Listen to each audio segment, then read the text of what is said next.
If the journey to Mordor was never necessary? What if the bloodshed, the heartbreak, the destruction of kingdoms, and the shattering of lives could have been avoided?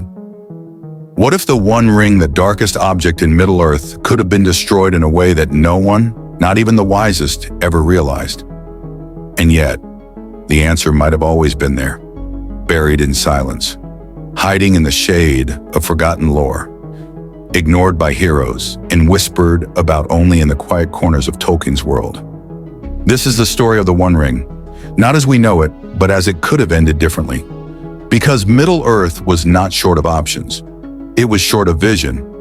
When Sauron forged the One Ring in the fires of Mount Doom, he poured a piece of his soul into it, making it both his greatest weapon and his greatest weakness.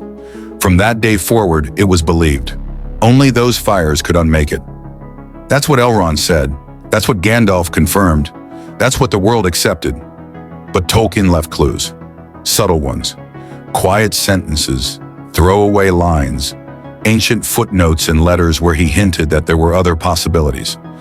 Paths untaken. Choices not dared. And the first of those was the forest. The old forest. The land of Tom Bombadil. He's one of the strangest characters in all of Tolkien's writing. Cheerful, ageless, immune to the ring's power.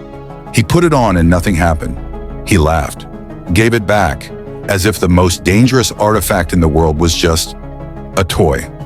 And his land, his mysterious singing land, was different. When Frodo entered it, the ring felt distant, like it was being silenced. Like Sauron's eye couldn't see that far. What if they had left the ring there? Buried it under roots older than kingdoms, locked it away in a place where evil couldn't touch it. Wouldn't that have broken its hold on Middle-earth? Wouldn't that have ended everything? Even the Council of Elrond asked this, but Gandalf, ever wise, said no. He said Tom would forget it, that he wouldn't understand its importance. But was that truly a reason or an excuse? Because maybe, just maybe, the best place to hide evil is in the hands of someone who does not care for power. There's another path, a colder one, the sea. What if the elves had taken the ring and sailed west, past the Grey Havens, past the horizon, into the undying lands to Valinor, where Sauron could never reach? In one of Tolkien's letters, he hints at this. The Valar, godlike beings of that realm, might not have accepted the burden. But what if they did? What if they took it and cast it into the depths of the sea, never to be seen again? The One Ring, lost forever in waters too deep for even evil to follow. It wouldn't have been destroyed, but it would have been unreachable. The effect on Sauron? A slow decay, a weakening, a disconnection from his soul. It's possible that this would have eventually undone him. But again, fear, doubt, pride, they held the heroes back. No one dared to hand over the ring. Not to Tom, not to the sea, not even to fate. They wanted control. They wanted certainty. And there's the irony. In trying to destroy the ring the right way, they risked everything. There were even darker paths, paths no one would speak of. What if Gandalf had taken the ring? He refused it, famously. He said it would corrupt him, that he would become a tyrant worse than Sauron, masked in goodness. But what if instead he had taken it to destroy himself? Gandalf was not mortal. He was Maya, a spirit from the time before time, a being of fire and will. What if he took the ring and ended both it and himself in one final act of sacrifice? Wasn't that a possibility? Yes, it would be the end of Gandalf. But the end of the ring as well. A price, a soul for a soul. No one suggested this. No one had the heart. Because the truth is, Middle-earth wasn't just fighting Sauron. It was fighting the idea of power itself. And then there's the infamous fan theory, the Eagles. Why not fly the ring to Mount Doom? Simple.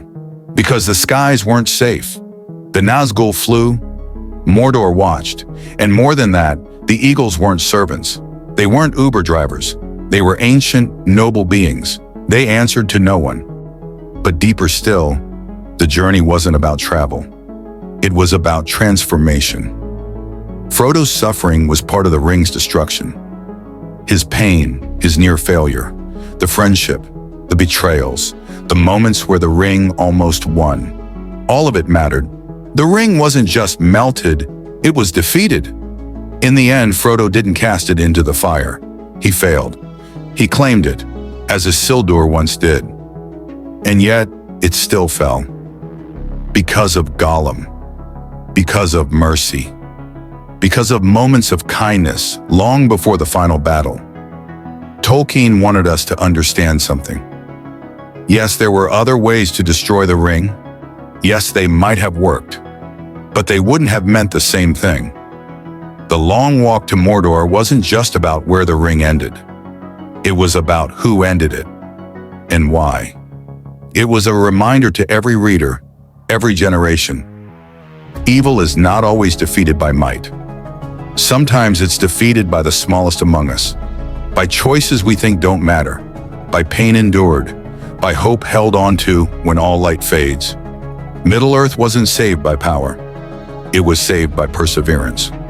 So was there another way to destroy the One Ring? Absolutely. But this was the only way that made us remember it forever. If this hidden side of Tolkien's world made you rethink everything, share this video with a friend who thought they knew the story. And if you want to keep diving deeper into the secrets of Middle-earth, the missed chances, the what-ifs, the ancient magic, hit subscribe and keep exploring with us. Because in this world, and Tolkien's, the smallest details hold the biggest truths.